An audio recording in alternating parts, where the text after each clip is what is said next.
اچھا جی، میں جو بات آپ سے کرنا چاہتا ہوں وہ یہ کہ میں ہر چیز ادھار لے کر خرید کر اپنی پرسنالٹی ڈیولپ کر سکتا ہوں. ہر چیز جو بھی مجھے چاہیے. یہ میرے کپڑے ہیں، میں اس کو 5 لاکھ کا سوٹ پہن لوں، جوتا پہن لوں، گاڑی جتنی مرضی لے لوں، وہ کسی کی بنائی ہوئی چیزیں جتنی بھی ہیں میں اس کو اپنی پرسنالٹی میں لے کر اپنی پرسنالٹی کو انہانس کر سکتا ہوں. Is it true? اور ہم لوگوں کو جج کرتے ہیں کہ اس نے پہنا کیا ہے، اس نے کھانا کہاں کھایا ہے، اس نے، لیکن ان سب چیزوں کے اندر سوائے اس کے کہ میں نے پیسے خرچ کیے ہیں میری کوئی ایفرٹ نہیں ہوتی.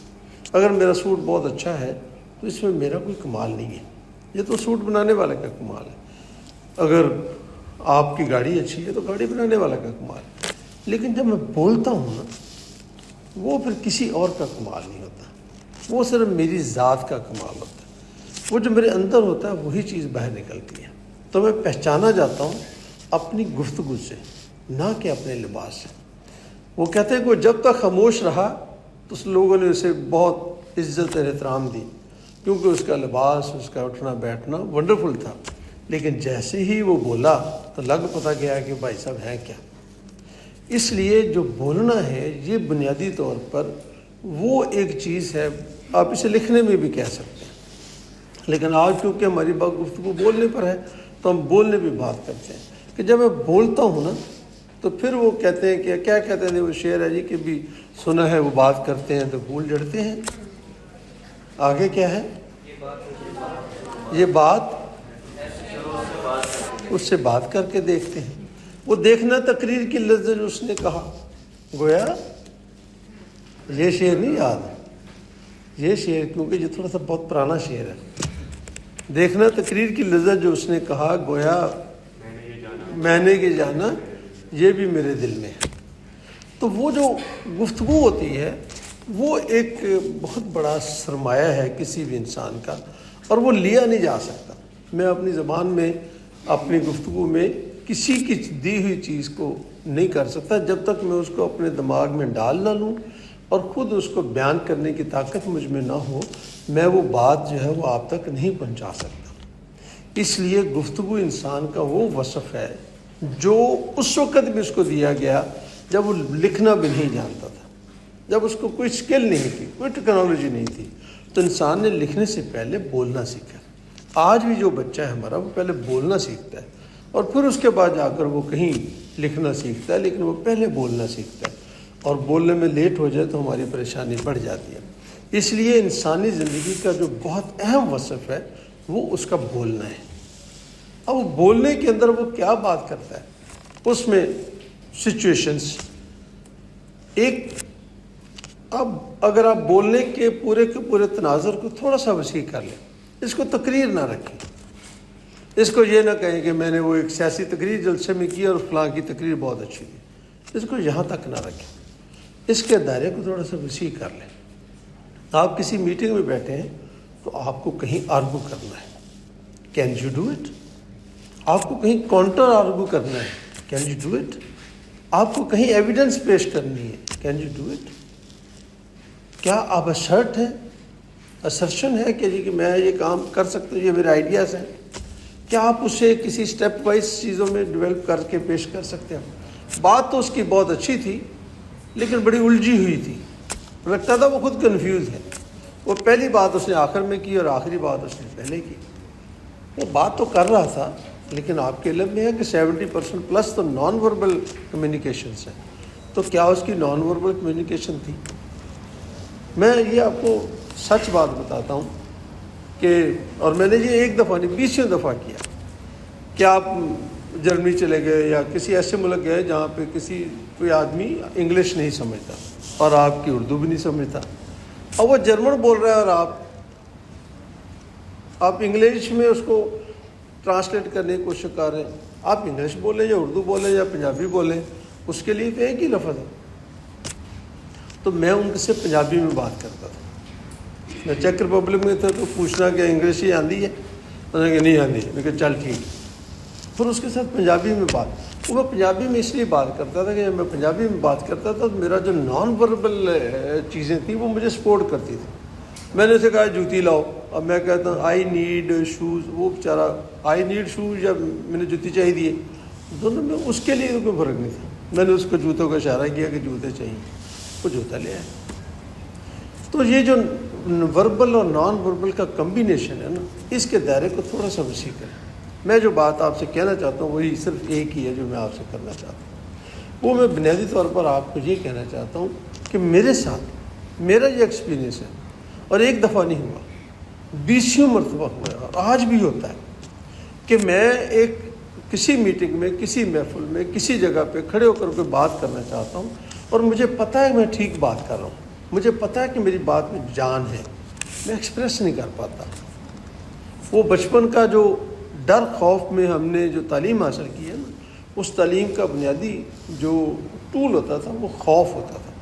یہ ماسٹر کا خوف ہے، یہ مولوی صاحب کا خوف ہے، یہ ڈنڈے کا، یعنی وہ کلاس روم میں ٹیچر آتا ہی تھا، اس کے ہاتھ میں 2 چیزیں ہوتی ہیں، ایک ڈنڈا اور ایک رجسٹر. مجھے نہیں سمجھ لگتی کہ ڈنڈے اور رجسٹر کے ساتھ جو کلاس روم میں آئے گا تو لرننگ بائی شوق تو ختم ہو جائے گی، وہ تو لرننگ بائی ڈر ہے. تو ہم اس ڈر کی پیداوار ہیں. گھر میں آئے تو گھر کا ڈر ہے، مولوی صاحب کے پاس گئے تو مولوی صاحب کا ڈر ہے، محلے میں گئے تو اس کا، وہ ڈر اور خوف کی وجہ سے جو ایکسپریشنس ہیں، آپ یقین کریں آج بھی اس میں بعض کا کامیاب نہیں ہوتا. اس لیے میں آپ کو صرف جو بات کرنا چاہتا ہوں، یہ جو آپ کا ہم نے جو کام شروع کیا الخدمت فاؤنڈیشن نے، یہ پرائمریلی آپ کے اندر وہ ڈر اور خوف کو دور کر کے آپ کو وہ ہم یہ بتانا چاہتے ہیں کہ ود آؤٹ ہولز آپ گفتگو کیسے رکھ سکتے ہیں. آپ یہ کام کیسے کر سکتے ہیں کہ ایک بڑی محفل میں آپ کسی بڑے آدمی کے سامنے، جس کو آپ بڑا سمجھتے ہوں، اس کے سامنے اپنی بات کو کیسے پیش کر سکتے ہیں. اپنے والدین، اپنے بڑوں کے ساتھ، چھوٹوں کے ساتھ آپ کس طریقے سے کمیونیکیشن کر سکتے ہیں. سوچ رہا یہ تقریری مقابلہ نہیں ہے، ایک اس کا جز ہے جو آج آپ جس میں آپ نے حصہ لیا، جس کے انہوں نے رولز ریگولیشن بھی آپ کو بتا دیے.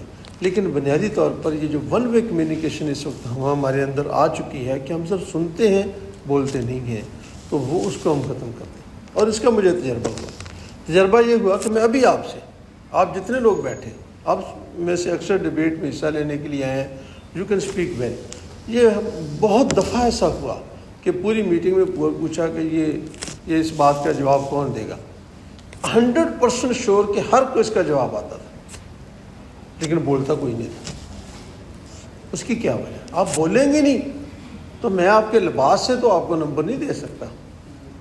آپ کسی ڈاکٹر کے پاس جائیں، کسی بھی جگہ پہ جائیں، تو وہ آپ اس کے لباس اور اس کے دفتر کو نمبر تو نہیں دے سکتے.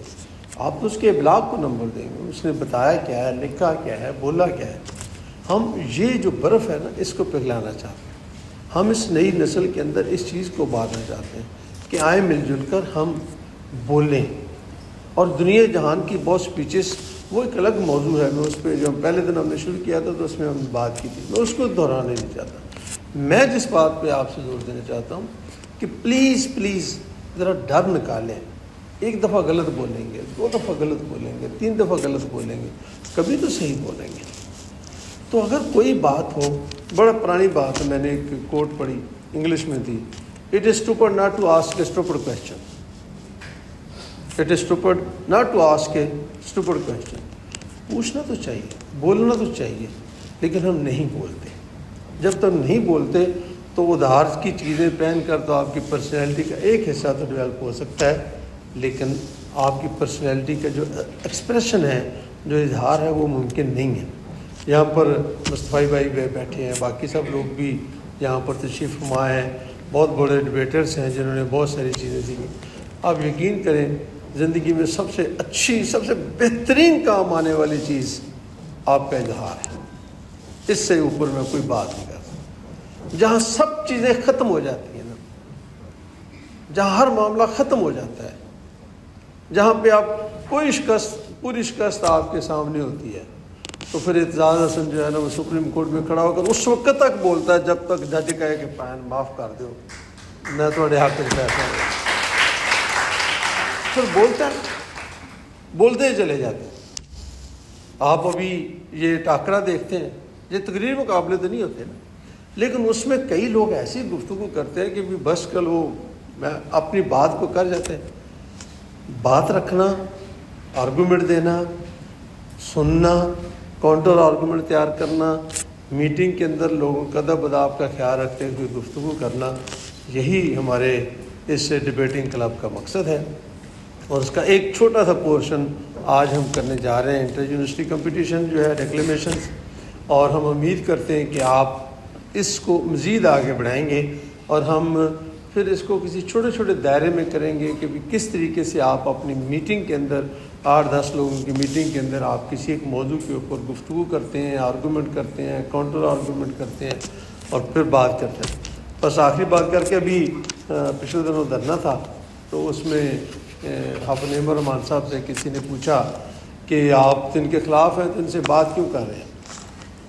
تو انہوں نے کہا جب ہائی جیکر جہاز ہائی جیک کر لے تو پھر ہائی جیکر سے مذاکرات ہوتے ہیں نا۔ اب یہ جو سینٹنس ہے، اب مطلب آپ کا ٹھیک ہے جماعت اسلامی سے اختلاف ہوگا، آپ نعیم صاحب سے اتفاق بھی ہو سکتا ہے، لیکن یہ جو سینٹنس ہے یہ نہیں آ سکتا جب تک کہ آپ کے اندر ایکسپریشن کی طاقت جو ہے وہ نہ ہو۔ اس لیے یہ سارا ہم نے میلہ آپ کے لیے سجایا ہے، یہی ہمارا مقصد ہے، اور ہم امید کرتے ہیں کہ ہم سب مل جل کر اس گونگی قوم کو، یہ آپ کو پتہ ہے بنگلہ دیش کی موومنٹ میں سب سے زیادہ لفظ کون سا استعمال ہوا ہے؟ نو اٹ، کچھ کر لیں، سوچیں، کبھی ٹک ٹاک سے موقع مل جائے تو دنیا کی سیریس ٹاک بھی دیکھیں۔